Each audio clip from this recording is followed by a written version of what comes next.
کوئی تعویذ ہو رد بلا کا، میرے پیچھے محبت پڑ گئی ہے۔ شہرین چوئنگم چباتی، آنکھوں پہ ڈارک گلاسز لگائے، گردن کڑا کر چلتی قصرے کاردار میں داخل ہوں تو سامنے لاؤنج کی اونچی کرسی پہ جواہرات کو بیٹھے دیکھا، جو ملکہ کی چاند سے براجمان گھٹنوں پہ رکھا اخبار کھولے دیکھ رہی تھی۔ آہٹ پہ نگاہیں اٹھا کر دیکھا، سامنے شہرین کھڑی تھی۔ گڈ مارننگ مسز کاردار، سونی کہاں ہے؟ سن گلاسز اونچے کر کے بالوں پہ چڑھاتے اس نے ادھر ادھر دیکھتے پوچھا۔ یہ سادی کو لیپ ٹاپ کا پاس ورڈ دینے کے بعد پہلی دفعہ تھا جب وہ اس کے گھر میں داخل ہوئی تھی، اور اس لیے جواہرات سے نگاہیں ملانے سے احتجاج کر رہی تھی اپنے کمرے میں۔ اور یقیناً تم اس بات سے واقف ہوگی کہ سونی کو یہاں سے لے کر نہیں جا سکتی۔ وہ پھر سے اخبار پڑھنے لگ گئی۔ شہرین نے سلگتی نظروں سے اسے دیکھتے جیسے بہت ضبط کیا، بالکل ہلکے سے اپنے کندھے بھی اچکا اور سیڑھیاں چڑھنے لگی۔ ہائی ہیل کی چک چک ہر زینے کے ساتھ اوپر چلتی گئی۔ جواہرات مسکراتے ہوئے اخبار پڑھتی رہی۔ اوپر ریلنگ کے ساتھ کھڑی شہرین نے نیچے دیکھا، ذرا سا مسکرائی اور پورے اعتماد کے ساتھ نوشیروہ کے کمرے میں بند دروازے پہ مٹھی سے دستک دی۔ نگاہیں نیچے بیٹھی جواہرات پہ مرکوز تھیں، جس نے یقیناً دستک کے محلِ وقوع کا اندازہ کر لیا تھا، مگر کوئی رد عمل نہیں دکھایا۔ شیرو، دروازہ کھولو، مجھے تم سے بات کرنی ہے۔ تیسری دستک کے بعد اس نے پکارا، تبھی دروازہ کھل گیا۔ سامنے نوشیروہ کھڑا تھا، ٹراؤزر اور شرٹ میں بال اڑے اڑے سے تھے، آنکھیں سرخ ہو رہی تھیں۔ وہ نیند سے جاگا تھا اور شہری کو دیکھ کر پورا جاگ گیا تھا۔ وہ کچھ کہے بنا اندر چلی آئی، گردن گھما کر کمرے کا جائزہ لیا اور پھر آرام سے ایک کاؤچ پہ بیٹھ گئی، ٹانگ پہ ٹانگ جمائے پیر جھلاتے شیرو کو دیکھا۔ فریش ہو کر آ جاؤ، ہمیں بات کرنی ہے۔ انداز نرم مگر تحکم سے بھرا تھا۔ وہ جذب سا اسے دیکھتا باتھ روم کی طرف چلا گیا۔ سونیا والے معاملے میں آپ کی مدد نہیں کر سکتا، آپ کو مجھ سے امید نہیں رکھنی چاہیے۔ چند منٹ بعد اس کے سامنے بیٹھ کے کنارے پہ بیٹھا دھلے دھلائے چہرے والا شیرو ابرو تنے قدرے خشکی سے کہہ رہا تھا، البتہ لہجے کی خشکی زبردستی تھی۔ بار بار وہ نرمی میں ڈھلنے لگتی اور وہ اسے پھر سے غصے اور ناگواری میں لپیٹتا۔ گاہے بگاہے نگاہیں اٹھا کر شہرین کے خوبصورت چہرے کو بھی دیکھ لیتا۔ وہ اسی اعتماد اور اطمینان کے ساتھ اس کے سامنے بیٹھی تھی۔ ناراض تو مجھے تم سے ہونا چاہیے، مگر تم مجھ سے کیوں خفا ہو؟ جو آپ نے سادی کے ساتھ مل کر کیا اسے ابھی چند دن ہی ہوئے ہیں، اکڑے اکڑے لہجے میں کہتے وہ ادھر ادھر دیکھ رہا تھا۔ تم اس قسم کے انسان تو نہیں تھے شیرو کہ شیری کی کوئی بھی بات ہی نہ سنو۔ میں ہاشم کو اصل وجہ نہ بتاؤں، مگر تمہیں اتنا تو معلوم ہونا چاہیے کہ تمہارے پوچھنے پہ میں ضرور بتاتی اصل وجہ۔ شیرو نے چونک کر اسے دیکھا۔ شہرین کی آنکھوں میں افسوس اترا۔ تو کیا تم نے ایک دفعہ بھی نہیں سوچا کہ تمہاری طرح میں بھی استعمال کی جا سکتی ہوں؟ میں بھی یہ کرنے پہ مجبور ہو سکتی ہوں۔ مجھے تمہاری خود غرضی پہ افسوس ہو رہا ہے۔ اور پھر ایک دم وہ اٹھ کھڑی ہوئی، جب تم نے میری مجبوری سمجھی نہیں تو میرے بتانے کا بھی کوئی فائدہ نہیں۔ تم نے تو مجھے سخت مایوس کیا ہے شیرو۔ اور وہ تعصب سے کہتی دروازے کی طرف بڑھی۔ نوشیروہ ہڑبڑا کر اٹھا، نہیں پلیز آپ جائیں مت، مجھے بتائیں تو صحیح کہ اصل بات کیا ہے۔ ساری اکڑ، ناراضی، غصہ اڑن چھو ہو گیا اور وہ ایک دم پریشان ہو گیا تھا۔ وہ اس کی طرف گھومی، سخت نظروں سے اس کو سر سے پاؤں تک دیکھا۔ میں کیوں بتاؤں تمہیں؟ تم کون سا میرا یقین کرو گے؟ تم بھی سادی کی طرح مجھے ذلیل ہی کرو گے۔ خفگی سے کہتی وہ خود ہی بیٹھ گئی۔ اب کہ نوشیروہ اس کے سامنے بیٹھا تو ذرا متفکر ہو کے بیٹھا تھا۔ سادی نے آپ کو الجھتے ہوئے اس نے پوچھا۔ میں نے اس دن سادی کو اپنا دوست کہا جب تم اور ہاشم سونی کو ڈراپ کرنے آئے تھے۔ غلط کہا تھا میں نے، اس لیے تاکہ اسے اصل بات نہ بتانی پڑے۔ کہتے ہوئے اس نے گہری سانس خارج کی، تھوڑی تک آتے بالوں کو چونچ نما لٹ انگلی سے پیچھے ہٹائی۔ وہ اچھمبے مگر توجہ سے اسے دیکھ رہا تھا۔ سادی میرا دوست نہیں ہے، تم مجھے جانتے ہو۔ میں اور تم ایسے لڑکوں کو پسند نہیں کرتے اور نہ اپنا دوست بنا سکتے ہیں۔ اس نے کہتے ناگواری سے ناک سے مکھی اڑائی۔ اس کے پاس میری ایک ویڈیو تھی، ایک پارٹی کی ویڈیو، اب تفصیل مت پوچھنا، بس وہ ویڈیو مجھے اسکینڈلائز کر سکتی تھی۔ میں نے اسے کہا کہ ویڈیو اس کلب سسٹم سے مٹا دو، مگر وہ اتنی آسانی سے مٹانے والا نہیں تھا۔ مجھ سے 5 لاکھ لیے اس کام کے اور کہا کہ بدلے میں ایک فیور مانگوں گا۔ مجھے کیا پتا تھا کہ وہ بدلے میں مجھے تمہیں استعمال کرنے کو کہے گا۔ نفی میں سر ہلاتے اس نے آنکھیں بند کر کے ماتھے پہ انگلیاں رکھی۔ نوشیروہ بالکل صاف رو کے سن رہا تھا، دم بخود۔ میں تو اس سے ملتی بھی نہیں تھی، مجھے مال میں جا لیا اس نے سونی کی پارٹی کی صبح اور بولا کہ یہ کام کر دو۔ میں نے انکار کیا تو اس نے کہا کیا میں نے بھی ایسے ہی انکار کیا تھا؟ آپ کا کام کرتے وقت یہ ایک دھمکی تھی، اگر میں انکار کروں تو میری ویڈیو لیک کر کے میرا اسکینڈل بنوائے گا۔ اس کے بعد سونی کو ہاشم سے میرے سائے سے بھی دور کر دے گا۔ میں تم لوگوں سے کبھی نہیں مل سکوں گی۔ اور شیرو کے چہرے کو دیکھتی وہ دل گرفتی سے کہہ رہی تھی لفظ تم لوگوں پہ۔ نوشیرو کی آنکھوں میں حیرت برہمی میں بدلنے لگی۔ اس برہمی میں سادی کے لیے نفرت اور شیری کے لیے ہمدردی تھی۔ وہ آپ کو بلیک میل کر رہا تھا تو مجھے یہ ہاشم بھائی کو کیوں نہیں بتایا؟ حسب عادت وہ بھڑک کر آگے ہوا، گویا اٹھنے کو تیار ہو۔ شیرین نے گڑبڑا کر دروازے کو دیکھا، جس کے پاس نیچے جواہرات اخبار پڑھ رہی تھی۔ اسے لمحے بھر کو ڈر لگا کہ یہ گھامڑ اگر دندناتا ہوا باہر نکل گیا تو ساری کہانی فلاپ۔ ہاشم، میرا کچھ نہیں لگتا شیرو، اس نے بظاہر بہت ضبط سے کہا، مگر بڑی بڑی سبز لینس لگی آنکھوں میں آنسو آ گئے۔ ہاشم میرا شوہر نہیں ہے، ایسے لڑکوں سے صرف آپ کے شوہر پروٹیکٹ کرتے ہیں، آپ کو اور میرا کوئی شوہر نہیں ہے۔ میں سینے پہ انگلی رکھ کر بھررائی آواز میں بولی، میں اکیلی ہوں، بالکل اکیلی۔ سانس ناک کے ذریعے اندر کھینچا، انگلی سے آنکھ کا کنارہ صاف کیا۔ مجھے ٹیشو لا دو، میں پتہ نہیں کیوں ایموشنل ہو رہی ہوں۔ گیلی آواز سے ہنسنے کی ناکام کوشش کرتے اس نے چہرہ پرے پھیر لیا، گویا آنسو چھپانا چاہ رہی ہو۔ نوشیروان فوراً اٹھا اور بیڈ سائڈ ٹیبل پہ سے ٹیشو کا باکس اٹھا کر اس کے سامنے کیا۔ آپ؟ اسے سمجھ نہیں آیا کہ کیا کہے۔ تھینک یو، اس نے آنکھیں تھپ تھپا کر صاف کی اور چہرہ اس کی طرف پھیر کر مسکرائی۔ میں تم سے ہمدردی لینے نہیں آئی تھی، نہ اس لیے آئی ہوں کہ تم ہاشم سے سونیا کی بات کرو، بلکہ میں تو کہوں گی کہ تم اس سے کوئی بات نہ کرو۔ میں تمہیں مزید تکلیف میں نہیں ڈالنا چاہتی، بس تم میری طرف سے دل صاف کر لو۔ وہ اٹھ گئی، پرس کی لمبی زنجیر کندھے پہ ڈالی، ہلکا سا نوشیروان کے کندھے کو تپ تپایا اور باہر نکل گئی۔ وہ بالکل گمسم سا بیٹھا رہ گیا۔ سونی کے کمرے کی طرف جاتے وہ ریلنگ پہ رکی، چہرہ جھکا کر نیچے جھانکا۔ جواہرات اب ادھر نہیں تھی۔ وہ مسکرائی اور پورے کرو فرش سے اٹھی اور اٹھی گردن کے ساتھ آگے بڑھ گئی۔ قاتل سے عشق بھی، مقتول سے ہمدردی بھی، تو بھلا کس سے محبت کی جزا مانگے گا؟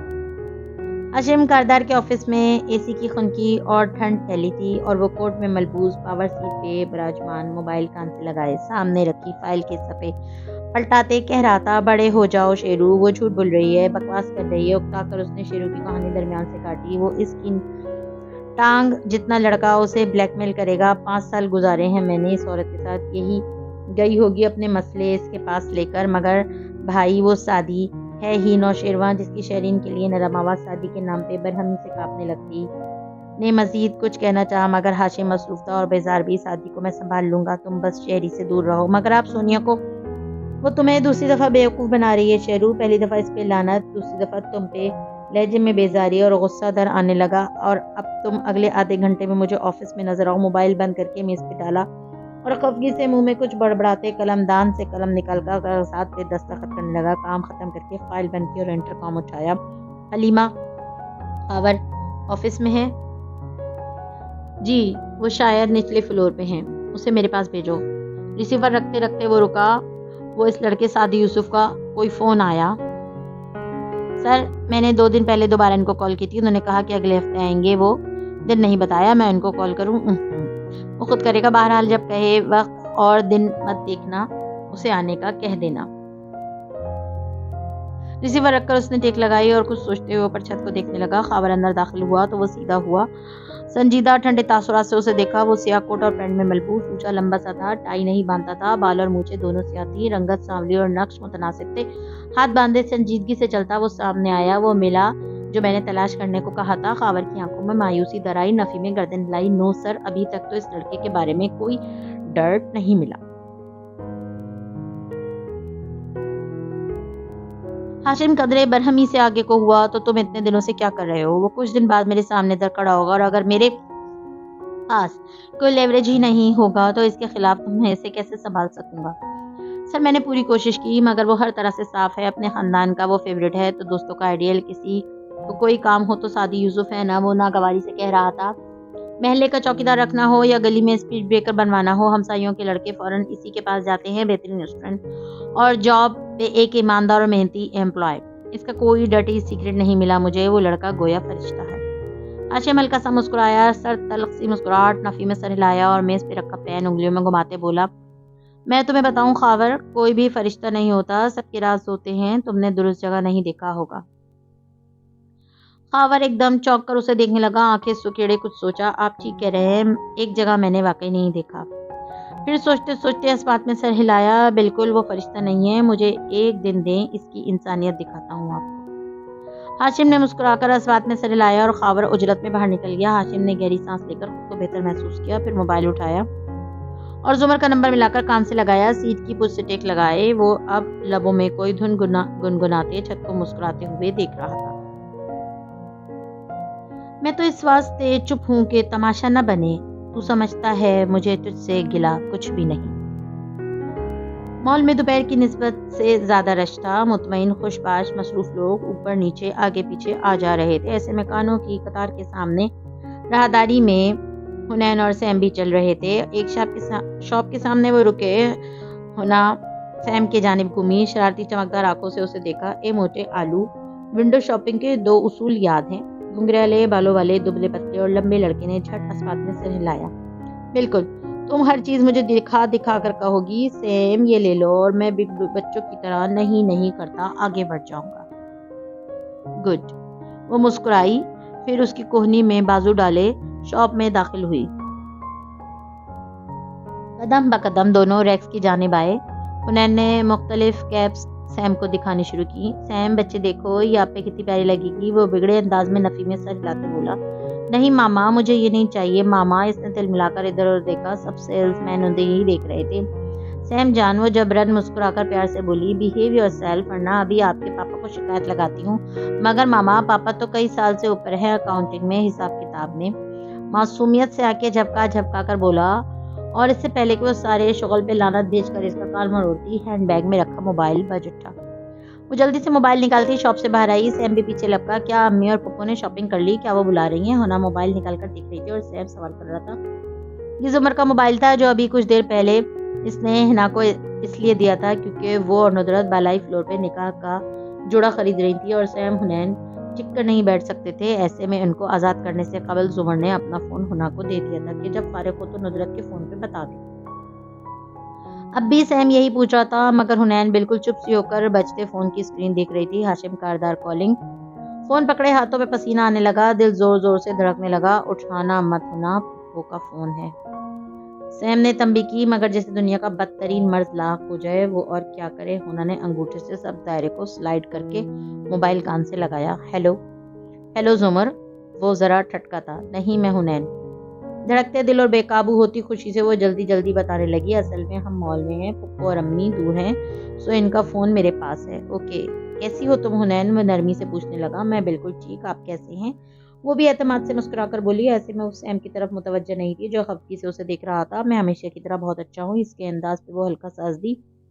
تمہارا رزلٹ کب ہے؟ اگلے سوال پہ ہنا کی مسکراہٹ پھیکی پڑی. فوراً سیم کو دیکھا جو بیزار سا کھڑا تھا. اگست میں. اور وہ رک گئی. تھوک نکلا. سارے لمحات پھر سے آنکھوں میں تازہ ہوئے. امتحانی مرکز میں ہاشم کو بلانا، پھر وہ سیاہ اور سنہری پارٹی. ڈونٹ وری، تمہارا رزلٹ بہت اچھا آئے گا. اتنا کچا کام تو نہیں کیا ہوگا نا؟ ہاشم نے اس کے نرم تسلی دینے والے انداز پہ وہ پھیکا سا مسکرائی مگر پرجوش. اعصاب اب ڈھیلے پڑ چکے تھے اور ایفل ٹاور کی روشنیاں بھی ماند پڑ گئیں. میں پپو کو جا کر بتاتی ہوں، وہ آپ کو کال بیک کریں گی. وہ کال بیک نہیں کریں گی. میں 10 منٹ میں دوبارہ کال کرتا ہوں. اور فون مت کیا کہہ رہے تھے؟ مجھے خود نہیں پتا کہ وہ کیا اور کیوں کہہ رہے تھے. خود سے الجھتی وہ آگے بڑھ گئی. جب وہ اس آؤٹ لیٹ پہ آئے جہاں زمر اور امی تھی تو 10 منٹ بیت چکے تھے. وہ دونوں کاؤنٹر پہ کھڑی تھی. ندرت سادہ سی سر پہ دوپٹہ لیے کھڑی شاپنگ بیگ میں موجود جوڑے کو چیک کر رہی تھی. کامدار جوڑے کا رنگ آف وائٹ تھا. ذرا سی جھلک سے حنین کو اندازہ ہوا. پھر وہ زمیر کی طرف آئیں جو بال آدھے کیچر میں باندھے سر جھکائے بل کی رسیدیں پرس میں رکھ رہی تھی. اس کے پپو کہنے پہ چہرہ اٹھایا. وہ حنین سے دراز قد تھی، 2 انچ دراز اور جب زیادہ جاذب نظر بھی. بھوری آنکھوں سے حنا کو دیکھا اور نرمی سے مسکرائی. وہ جب ایسے مسکراتی تھی تو حنین گزرے برسوں کی ساری تلخی اور ناراضی بھولنے لگتی. ہاشم بھائی کا فون آ رہا ہے. دوبارہ بجتے سیل کو اس کی طرف بڑھایا. زمر نے موبائل سامنے کر کے دیکھا، پھر گہری سانس لے کر کان سے لگایا. جی ہاشم کہیے. مصروف سے انداز میں وہ پرس بند کرتی گویا ہوئی. حنین بتا رہی تھی آپ شاپنگ کر رہی ہیں. مجھے گیس کرنے دیں، کیا یہ آپ کی شادی کی شاپنگ ہے؟ وہ گویا مسکرا کر پوچھ رہا تھا. زمر نے فوراً حنین کو دیکھا. وہ ہاشم کی بات نہیں سن سکتی تھی مگر جلدی سے بولی. میں نے کال اٹینڈ کر کے بتایا تھا کہ ہم مال میں ہیں. ایک دم اپنا آپ مجرم لگنے لگا. نظریں فوراً جھکا دی. ہاشم آپ نے کیسے فون کیا؟ بے تعصب ٹھنڈے انداز میں پوچھتی. وہ حنین کے ہمراہ چلتی باہر نکل آئی. ندرت اور سیم اگلی شاپ میں سیم کے کپڑوں کے لیے چلے گئے تھے. ندرت نے حنا کو بھی آواز دی مگر وہ وہیں کھڑی رہی. آپ کو شادی کی مبارکباد دینے. 1 منٹ. اس نے فون کان سے ہٹائے بغیر بلند آواز میں حنین کو پکارا. حنا، اگر یہ صاحب اگلے 5 منٹ تک فون بند نہ کریں تو تم اونچی آواز میں مجھے پکار کر کہنا کہ بھابھی مجھے بلا رہی ہیں. اوکے؟ جی ہاشم، آپ کیا کہہ رہے تھے؟ رسان سے کہتی وہ اس کی طرف متوجہ ہوئی. حنا کا تو منہ ہی کھل گیا. وہ جواب میں زور سے ہنسا تھا. میں یہ کہہ رہا تھا کہ اگر آپ کو اس روز وہ گولیاں میں نے ماری ہوتی تو کیا آپ مجھ سے بھی شادی کر لیتی؟ وہ محظوظ انداز میں پوچھ رہا تھا۔ نہیں، میں آپ کو قتل کرنا پسند کرتی، مگر 1000 حصوں میں۔ پھر فارس کو 1000 حصوں میں کیوں نہیں مارا؟ وہ مزہ لیتے ہوئے مخاطب تھا۔ 4 سال کیوں چپ رہی؟ اچھا انسان برا کرے تو خاموشی بہتر ہے، لیکن آپ جیسا برا انسان اگر برا کرے تو خاموش نہیں رہنا چاہیے مجھے۔ تو جواب میں پھر سے ہنس دیا۔ زمر ہونا ہنوز ساتھ ساتھ گیلری میں چل رہی تھی۔ ہونا کان ادھر ہی لگا کے رکھے ہوئے تھی۔ وہ اس برے انسان کو شادی پہ نہیں بلایا آپ نے؟ یہ سوال آپ اپنے کزن سے کریں، یہ فیصلے ان کے ہیں۔ زمر اب کہ وہ سنجیدہ ہوتے ہوئے بولا، آپ غلطی کر رہی ہیں، اس سے شادی نہیں کرنی چاہیے۔ یہ میرا ذاتی معاملہ ہے ہاشم، آپ نے اس کو ذاتی نہیں رہنے دیا جب اسے میری ممی سے ڈسکس کیا۔ زمر نے تکان سے گہری سانس بھری۔ آپ کیا چاہتے ہیں؟ میں آپ کو یہ سمجھانا چاہتا ہوں کہ فارس آپ کے قابل نہیں ہے۔ اس کا جرم بھول بھی جائیں تو اس کی اکھڑ طبیعت، غصہ، لاپرواہی، وہ آپ کی ٹائپ کا آدمی نہیں ہے۔ قطرے توقف کے بعد اس نے گویا زمر کو کرا، کیا سوچ رہی ہیں؟ اوہ، آپ بالکل بھی نہیں جاننا چاہیں گے جو میں سوچ رہی ہوں۔ اس کے انداز پہ انہوں نے گردن موڑ کر اسے دیکھا۔ وہ دونوں ایک شاپ کے باہر کھڑی تھیں اور زمر ایک ہاتھ میں شاپنگ بیگ پکڑے دوسرے سے موبائل کو کان سے لگائے بہت سکون سے کہہ رہی تھی، مثلاً کیا؟ میں یہ سوچ رہی ہوں ہاشم کہ مسئلہ میں نہیں ہوں، مسئلہ فارس ہے۔ میں یہ سوچ رہی ہوں کہ آپ کو فارس کی ہر بیوی چبھتی ہے، وہ جب بھی شادی کرے گا آپ کو اچھا نہیں لگے گا۔ میں یہ سوچ رہی ہوں کہ بطور ایک فرض پسند آپ کا اس سے انکہا لاشعوری سا مقابلہ ہے، موازنہ ہے۔ میں یہ سوچ رہی ہوں کہ زرتاشا کی شادی کے روز بھی جب آپ اسٹیج پہ آئے اور میں وہاں تھی اور فارس وہاں نہیں تھا، تب آپ نے زرتاشا سے بھی اس غصے اور اکڑے پن کا تذکرہ کیا تھا جس کی وجہ سے دلہن کا چہرہ بجھ گیا تھا۔ میں یہ بھی سوچ رہی ہوں ہاشم کہ آپ یہ جان بوجھ کر نہیں کرتے، لاشعوری طور پہ تب کرتے ہیں جب آپ کو اپنی شادی کی ناکامی یاد آتی ہے۔ سو مسئلہ میں نہیں ہوں، مسئلہ فارس ہے۔ حنین بس اس کو دیکھے جا رہی تھی، سانس روکے شاکڈ، اور دوسری جانب ہاشم خاموش ہو گیا۔ ویل، آپ نے کافی سخت باتیں کہہ دیں۔ جب وہ بولا تو آواز مدھم مگر بجھی ہوئی تھی۔ میں معذرت نہیں کروں گی، اگر آپ میری ذاتیات میں دخل دیں گے تو پھر اپنی ذاتیات کے بارے میں بھی آپ کو سننا پڑے گا، نرمی سے کہہ کر اس نے ابرو اٹھا کر حنین کو دیکھا۔ وہ گڑبڑا کر اونچا سا بولی، پھپھو امی بلا رہی ہیں کہہ کر خوب شرمندہ ہوئی۔ آپ نے سن لیا، مجھے جانا ہے، اور موبائل بند کرتے ہوئے ادھر ادھر دیکھا۔ بھابھی کدھر رہ گئی؟ آپ سے انداز جیسے کوئی بات ہی نہ ہوئی ہو۔ حنین بالکل چپ رہ گئی اور وہ تب تک نہیں بولی جب تک وہ چاروں شاپنگ سمیت اوپر فوڈ کورٹ میں ایک ٹیبل پہ بیٹھنے گئی۔ زمر ندرت سے ان کے ریسٹورانٹ کے حوالے سے باتیں کرنے لگی۔ وہ ریسٹورانٹ ان دنوں بنا تھا جب زمر ان سے قطع تعلق تھی، مگر خون کے رشتے صلح کے بعد پرانی باتوں کا ذکر نہیں چھیڑا کرتی۔ یہ ظاہر کرتے ہیں کہ جیسے کبھی کچھ ہوا ہی نہیں۔ یہی چیز خون کو پانی سے گاڑھا بناتی ہے۔ ندرت اور سیم اٹھ گئے تاکہ سیم کے جوتے لے لیں تو حنین جوس میں اسٹرا گھماتی نگاہیں جوائیں سرسری سا بولی، ہاشم بھائی نے برا تو مانا ہوگا اتنی سخت باتوں کا؟ ہاشم کے برا ماننے سے کسے فرق پڑتا ہے؟ زمر نے مسکرا کر شانے اچکائے، پھر گردن ترچھی کر کے اسے غور سے دیکھا۔ کسی بات پہ پریشان ہو ہے نا؟ وہ چوک کر اسے دیکھنے لگی۔ نہیں، مجھے تو کوئی مسئلہ نہیں۔ چہرہ نارمل رکھنے کی کوشش کی۔ 1.5 سال قبل کی چیٹنگ سے اب کی چیٹنگ تک زمر کچھ بھی نہیں جانتی تھی۔ آر یو شور؟ اگر کوئی مسئلہ ہو تو ضرور شیئر کرنا۔ اس نے نرمی سے ہونا کے ہاتھ پہ ہاتھ رکھا۔ آپ کو ایسا کیوں لگا؟ کیونکہ اب تم بہت خاموش رہتی ہو، پہلے تم بہت بولا کرتی تھی۔ حنین کے ابرو بچ گئے۔ ایک سخت نظر اپنے ہاتھ پہ دھرے زمر کے ہاتھ پہ ڈالی اور دوسری زمر کی آنکھوں پہ۔ میں اور آپ کو کبھی بھی ایک دوسرے سے بہت نہیں بولا کرتے تھے۔ اپنا ہاتھ نکالا اور کرسی دھکیلتی اٹھ کر دوسری طرف چلی گئی۔ زمر گہری سانس لے کر اسے جاتے دیکھتی رہی، اور خون کی سب سے بڑی خوبی اور خامی یہی ہے کہ اگر اسے باہر کی ہوا لگ جائے تو وہ جم جاتا ہے۔ عرب کے اہل زبان اس جمنے کو عقد کہتے ہیں، مگر یہ نہیں بتاتے کہ جمے خون کو کوئی پگھلائے گا کیسے۔ دنیا کی وسعتوں میں اسے ڈھونڈتا رہا، لیکن خدا میری ذات کے اندر ملا مجھے۔ چھوٹے باغیچے والے گھر کے باہر ابھی رات کا تیسرا پہر تھا۔ گہرے جامنی آسمان پہ ستارے چمک رہے تھے۔ راہداری کے پہلے دروازے سے اندر جھانکو تو بستر پہ چادر تانے سادی سو رہا تھا۔ پھر نہ کوئی آہٹ ہوئی، نہ آواز آئی، اور واسطہ سے بازو اٹھا کر اٹھا۔ نیند سے بھری آنکھوں کو مچی سے مسلا، ادھر ادھر دیکھا، سائڈ ٹیبل سے موبائل اٹھا کر روشن کیا۔ فجر میں ابھی آدھا گھنٹہ تھا۔ وہ لبوں میں کوئی دعا پڑھتا بستر سے اترا، باتھ روم کے دروازے کے پیچھے غائب ہو گیا۔ جب باہر نکلا تو کرتے شلوار میں ملبوس تھا، ہاتھ منہ اور پیر گیلے تھے۔ جب وہ راہداری میں دبے قدموں چلتا بیرونی دروازے تک آیا تو ندرت نے اپنے کمرے کا دروازہ کھولا۔ خوابیدہ آنکھیں حیرت سے سکیڑ کر اسے دیکھا۔ سادی، ابھی تو اذان بھی نہیں ہوئی، تم جلدی کیوں اٹھ گئے؟ کیا الارم جلدی بج گیا؟ میں تو الارم نہیں لگاتا امی، آپ کو نہیں پتا؟ اسے جیسے معصوم سا تعجب ہوا۔ تو پھر کیسے اٹھے ہو؟ میں بس اللہ تعالیٰ سے رات میں کہہ دیتا ہوں کہ مجھے صبح اس وقت جگا دیجیے گا تو اللہ مجھے جگا دیتے ہیں۔ اور سادگی سے مسکرائے۔ امام صاحب کی تربیت رات پھر خراب تھی۔ میں نے کہا کہ صبح میں امامت کراؤں گا، اس لیے جلدی جا رہا ہوں۔ اچھا خیر سے جاؤ۔ انہوں نے شاید کچھ پڑھ کر پھونکا اور پھر حنین اور سیم کے کمرے تک گئیں۔ بلند آواز میں ڈانٹنا شروع کیا، کوئی شرم حیا ہے تم دونوں میں؟ اٹھو، قرآن پڑھو، نماز پڑھو۔ سعدی باہر نکل گیا تو آوازیں دم توڑ گئیں۔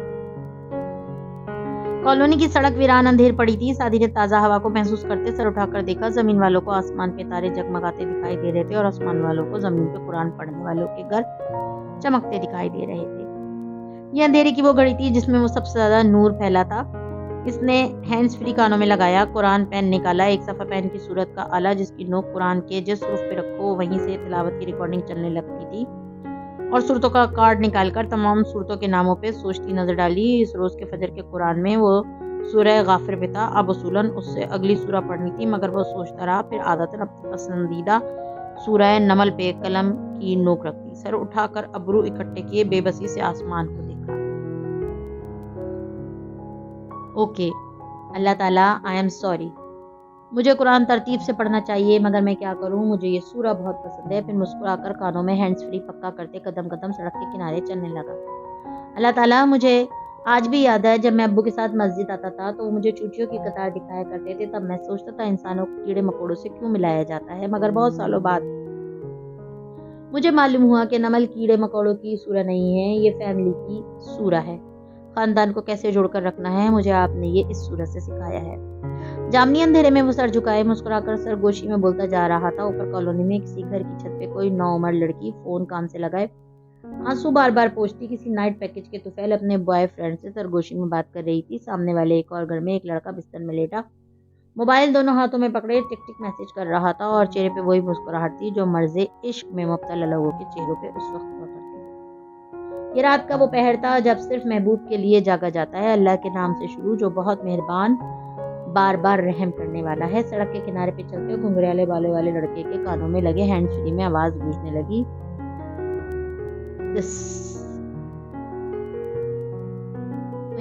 سین، یہ آیات ہیں قرآن کی اور اس کتاب کی جو روشن ہے۔ ہاتھ میں پکڑے پین یہ پہ اس نے پوز کا بٹن دبایا۔ اوہ اللہ! بے بسی بھری مسکراہٹ سے آسمان کو دیکھا اور پھر سر نفی میں سر ہلاتے گردن جھکائے چلتا گیا۔ مطلب کہ میں کبھی بھی حیران ہو جاتا ہوں، یہ کتاب مبین والی بات پہ آپ نے کتنی دفعہ بتاتی قرآن میں، پھر ہر چند سوروں کے بعد یہی آیت کیوں لے آتے ہیں آپ؟ اللہ مجھے سوچنے دیں۔ لب کاٹتے آنکھیں ذرا میچ کر وہ واقعی سوچنے لگا ہوں۔ چند لمحے اور سوچتے ہوئے بڑبڑایا، ہر دفعہ اس آیت کا مجھے نیا مطلب سمجھ میں آتا ہے۔ دیکھیں اللہ، اتنا مجھے پتا ہے کہ اگر ان الفاظ کا صرف ایک ہی مطلب ہوتا تو یہ قرآن میں بار بار نہ دہرائے جاتے۔ کتاب مبین، کتاب روشن، یعنی وہ سڑک کنارے قدم اٹھاتا سر جھکائے کہہ رہا تھا، یعنی آپ مجھے سمجھا رہے ہیں کہ آگے جو آیات آپ مجھے دیں گے وہ اس کتاب کی ہیں جس کے علاوہ مجھے دنیا میں کسی چیز سے کوئی روشنی نہیں ملے گی، کہیں سکون نہیں ملے گا، کہیں خوشی نہیں ملے گی۔ مجھے اس کتاب کے علاوہ کوئی نہیں بتائے گا کہ مجھے کیا کرنا ہے، کوئی نہیں انگلی پکڑ کر صحیح فیصلے کرنا سکھائے گا، میرے دل کی بات سمجھ کر اللہ کی بات اور کوئی نہیں سمجھائے گا۔ مسکرا کر خوش دلی سے بولتے اس کے تاثرات بدلتے گئے، آنکھوں میں اداسی درائی، دل بھر سا آیا۔ اپنی زندگی کی پیچیدگیاں، دو خطرات سب یاد آنے لگے، کیا کھویا اور کیا پایا۔ جامنی صبح میں اداسیاں گلتی گئی۔ یہ ہدایت ہے اور خوشخبری ہے ان لوگوں کے لیے جو ایمان والے ہیں۔ کانوں میں گھلتی وہ مدر آواز کہہ رہی تھی۔ وہ سامنے ویران اندھیر سڑک کو اداسی سے دیکھے گیا۔ اللہ، آپ کو کیسے علم ہوتا ہے کہ اس آیت کے بعد میں افسردہ ہو جاؤں گا؟ کیسے آپ فوراً اگلی آیت میں مرہم لے آتے ہیں؟ کیا آپ کو ہر انسان کا اتنا خیال ہوتا ہے یا میں اسپیشل ہوں؟ افسردگی کو زبردستی دباتے وہ شرازت سے خود ہی ہنسی اور خوشخبری اور گہری سانس لی۔ تو یہ کتاب پڑھنا اس لیے ضروری ہے کیونکہ یہ ہمیں فیصلے کرنا سکھاتی ہے، ایسے ہی ہے نا اللہ؟ آپ نے ان آیت کے ذریعے مجھے سکھایا کہ برے دنوں میں انسان کیسے وہ آنکھ رکھے جو اسے وہ دکھائے جو ابھی پاس نہیں ہے، مگر کبھی تو ملے گا، کبھی تو ہم وہ دن دیکھیں گے نا اللہ جس کا وعدہ ہے۔ مگر اللہ، کیا یہ خوشخبری میرے لیے بھی ہے؟ آپ نے کہا یہ ایمان والوں کے لیے ہے، مگر مجھے خود بھی نہیں پتا کہ میں مومن ہوں یا نہیں۔ اگر خود کو مومن سمجھوں تو خود پسندی ہے، عجب ہے خود کو منافق سمجھوں تو یہ مایوسی ہے، مجھے کیسے پتا چلے گا کہ میں مومن ہوں؟ اداسی بڑھنے لگی، ارد گرد بھیگتی جامنی رات میں تنہائی بھرا ملال سا چھا رہا تھا، دل کی ساری ویرانیاں اس اندھیرے میں رچ بسنے لگی تھی۔ ہدایت اور خوشخبری ہے مومنوں کے لیے، یہ وہ لوگ ہیں۔ وہ ایک دم بالکل ٹھہر کر سننے لگا جو اپنی نمازوں کو قائم کرتے ہیں، اور دل پہ کوئی سل سی ہٹنے لگی۔ اوہ اللہ، یعنی اگر مجھے قرآن کی خوشخبریوں کی امید رکھنی ہے تو میں کبھی نماز نہیں چھوڑ سکتا۔ جس وقت کی چھوڑوں گا اس وقت آپ مجھے چھوڑ دیں گے۔ آپ چاہتے ہیں ہم سب نماز پڑھیں، مگر نہیں، نماز صرف پڑھنے سے افاقہ نہیں ہوتا، نماز قائم رکھنا اصل چیز ہے۔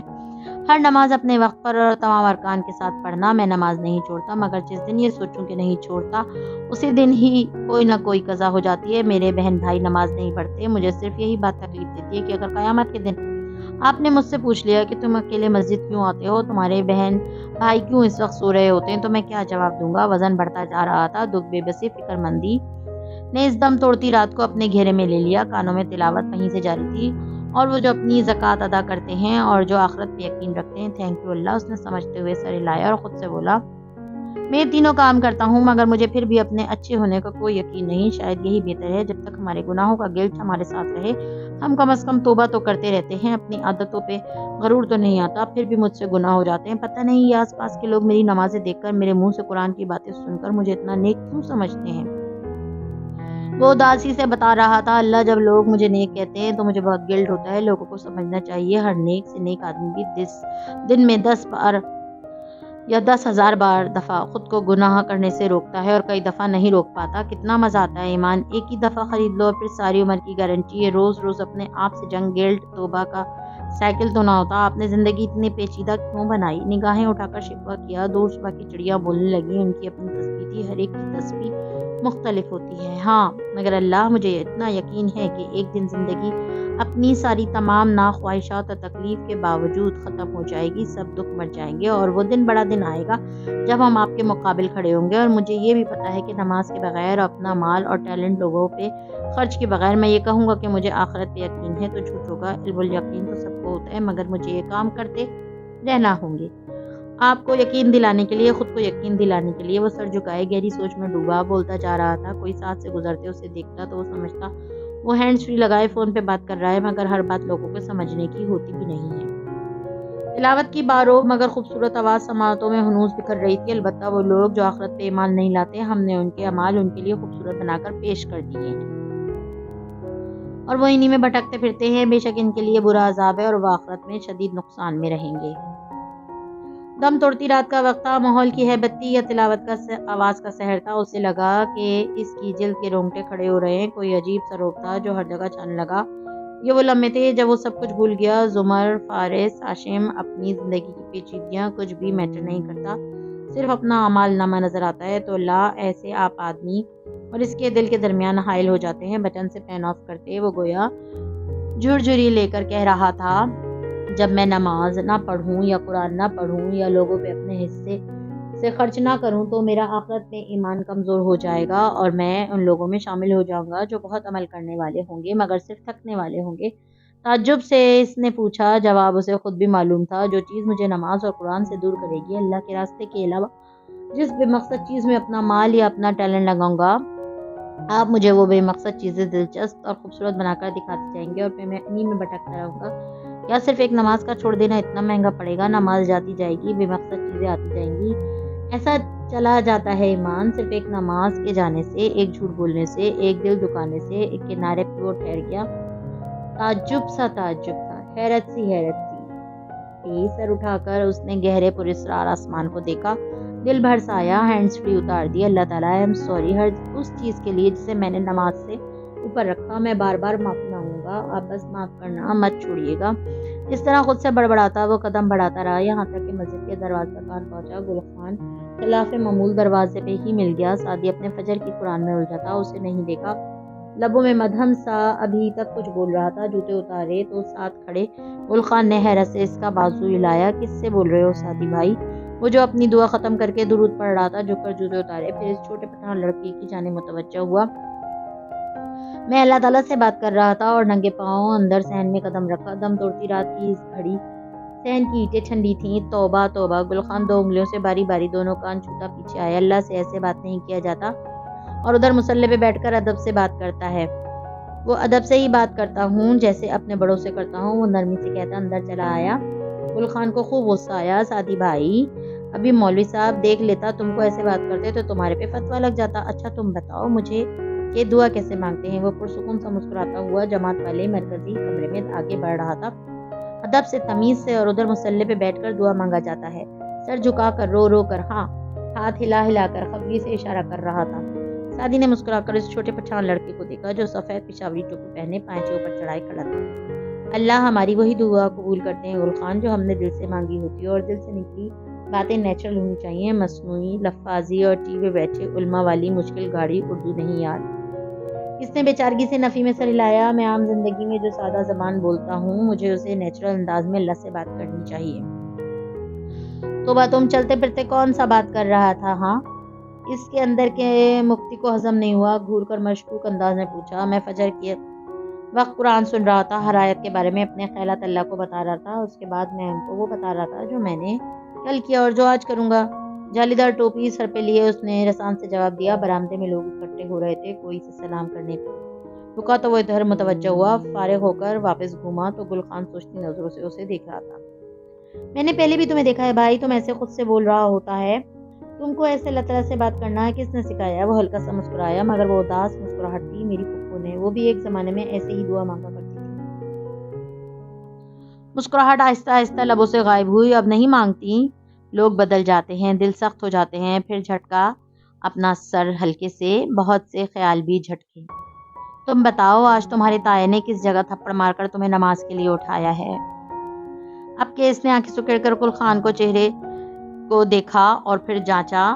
ہاں، گل خان نے غصے سے آنکھیں پھیلائی۔ ہم ایسا کوئی نشئی ہے جو خود نہیں اٹھ سکتا؟ ہاں، کمر پہ ہاتھ رکھے ناراضی سے اسے گھورا۔ سعدی نے اچھا والے انداز میں ابرو اٹھایا۔ گل خان اسی طرح گھورتا رہا، پھر قدرے جزبز سا گدی پہ ہاتھ رکھ کر قریب کھسکا۔ کیا گردن ابھی تک سرخ ہے؟ رازداری سے پوچھا۔ سعدی بے اختیار ہنس دیا، اس کے سر پہ چپت رسید کی اور امامت کی جگہ کی طرف بڑھ گیا۔ گنتی بھر لوگوں کی صفیں ترتیب دی جا رہی تھی، نماز کا وقت ہوا چاہتا تھا، بس گنتی بھر لوگ السابقون السابقون۔ موت سے کس کو مفر ہے مگر انسانوں کو، پہلے جینے کا سلیقہ تو سکھایا جائے۔ اور پھر فجر کی وہ گھڑیاں انسان کو کبھی دوبارہ نہ ملنے کے لیے کھو چکی تھیں۔ روز فجر طلوع ہو گئی تھی مگر اس دن کی پھر نہیں آئے گی۔ سورج پوری آب و تاب سے چمکنے لگا تھا جب وہ سارا کے گھر کا گیٹ عبور کرتے اندر آیا۔ آفس کے لباس میں تیار، سیاہ سنہری کی چین انگلیوں میں گھماتے اس نے داخلی دروازہ بجایا تو فوراً کھل گیا۔ سامنے نور اسکول یونیفارم میں تیار کھڑی تھی، وہ اس کو پیار کرتا اندر آیا تو لاؤنج میں ذکیہ بیگم عمل کے بال بنا رہی تھی، ایک آنکھ اس کے بالوں پہ اور دوسری ٹی وی پہ شور کرتی کسی عورت پہ تھی۔ اس کے سلام کرنے پہ چوکی، پھر مسکرا کر خوش دلی سے اسے خوش آمدید کہا، ساتھ ہی ملازموں کو آواز دی کہ ناشتہ لائیں۔ تھینک یو نانی، میں ناشتہ کر کے آ رہا ہوں۔ اپنی امی کی خالہ سے شائستگی سے معذرت کرتے وہ صوفے پہ بیٹھا، ٹانگ پہ ٹانگ رکھی اور ادھر ادھر متلاشی نظروں سے دیکھا۔ ارے ساتھی تم، سارا اندر سے پرس اور بیگ اٹھائے اجرت میں چلی آ رہی تھی، اسے دیکھ کر رکی، حیرت سے سوال کیا۔ ساتھی دوسرے ہاتھ میں پکڑے کاغذ بیگ میں رکھے وہ بے اختیار کھڑا ہو گیا۔ آفس کے راستے میں سوچا آپ سے ادھر مل لوں، پھر وہاں تو وقت ہی نہیں ملتا باس۔ کیا ہوا خیریت؟ وہ سامنے آئی، بالوں کا فرینچ جوڑا بنائے، لمبی قمیض، دوپٹے اور کانوں میں ٹاپس پہنے سعدی کی پروجیکٹ ڈائریکٹر آفس کے لیے تیار لگ رہی تھی۔ کل کے پروگرام کا پوچھنا تھا، آپ آئیں گی نا؟ زمر اور فارس کا نکاح ہے کل۔ بغور اس کے چہرے کے اتار چڑھاؤ دیکھتے اس نے احتیاط سے لفظ چنے۔ سارا کے بیگ میں کاغذ گھسیٹتے ہاتھ ذرا کے ذرا ڈھیلے پڑے، گردن موڑی، ادھر ادھر بھاگتی بچی کو دیکھا۔ اپنے بیگز لو اور گاڑی میں بیٹھو، فٹافٹ میں آ رہی ہوں۔ پھر چہرہ اس کی طرف پھیرا، ذرا سا پھیکا سے مسکرائی۔ ہاں، ندرت آپا نے فون کیا تھا، مجھے خوشی ہوئی سن کر۔ ہاں، تھوڑی سی حیرت بھی ہوئی، فارس کو رہا ہوئے ابھی 3 ہفتے تو ہیں، مگر ضرور یہی اچھا ہو۔ سر ہلا کر کہتے اس نے موبائل بیگ کے زپ والے خانے میں رکھا، آپ آئیں گی نا؟ اصل میں میری پلاننگ کمیشن کے کچھ عہدیداروں کے ساتھ کل میٹنگ ہے، کل اتوار ہے خالہ، تو لنچ پہ ہے نا میٹنگ؟ ذکیہ بیگم نے نفی میں تکان سے سر جھٹکا۔ آپ کو پتا ہے میں 15 منٹ میں پلاننگ کمیشن والوں سے لنچ کی تاریخ اور وقت معلوم کر لوں گا۔ اوکے سعدی، اس نے دونوں ہاتھ اٹھا کر سنجیدگی سے اسے دیکھا، میں نہیں آ سکوں گی، ہم لوگ آپ کی فیملی ہیں، آپ کو آنا چاہیے، میں جتنا سب کو جوڑ کر رکھنا چاہتا ہوں اتنا ہی سب ایک دوسرے سے دور ہوتے جا رہے ہیں۔ اس نے شاکی نظروں سے سارا کو دیکھا، تمہیں پتا ہے میں گیدرنگز میں نہیں جاتی، مجھے یہ پتا ہے کہ آپ فارس ماموں سے اپنے آپ کو اور اپنے بچوں کو دور رکھنے کی کوشش کر رہی ہیں۔ حیرت بھرے دکھ سے وہ کہہ رہا تھا، وہ قاتل نہیں ہے، یو نو دیٹ، مگر فارس وجہ ہے اس سب کی، وہ قدرے بلند آواز سے بولی، آنکھوں میں درد، بے بسی، نمی سب ایک ساتھ ابھرا۔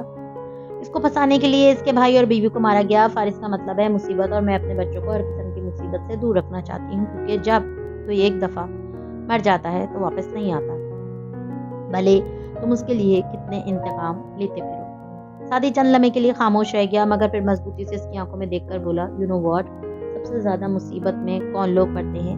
جو سب سے زیادہ مصیبتوں سے دور رہنے کی کوشش کرتے ہیں۔ سی یو ان آفس۔ اور اسی سنجیدہ چہرے کے ساتھ وہ ذکیہ بیگم کو سلام کرتا باہر نکل گیا۔ سارا نے افسوس سے سر جھٹکا، پھر مڑی تو ذکیہ بیگم خفگی سے اسے دیکھ رہی تھی۔ امی، میں کسی لیکچر کے موڈ میں نہیں ہوں۔ میں نے کہا ہم نہیں جائیں گے تو نہیں جائیں گے۔ ان سے نگاہ ملائے بغیر وہ بیگ اٹھائے دروازے کی جانب بڑھ گئی۔ جب وہ باہر نکلی تو سعدی کی کار دور جا رہی تھی۔ ایس تھا لاجواب لیلا بھی، جب سوال ایک کی بقا کا تھا۔ اتوار کی شام یوسف صاحب کے گھر پہ کوئی ایسی دھن فضاؤں نے بکھیر رکھی تھی جس میں نہ آواز تھی نہ موسیقی، صرف کیفیت تھی، خوشی کی کیفیت۔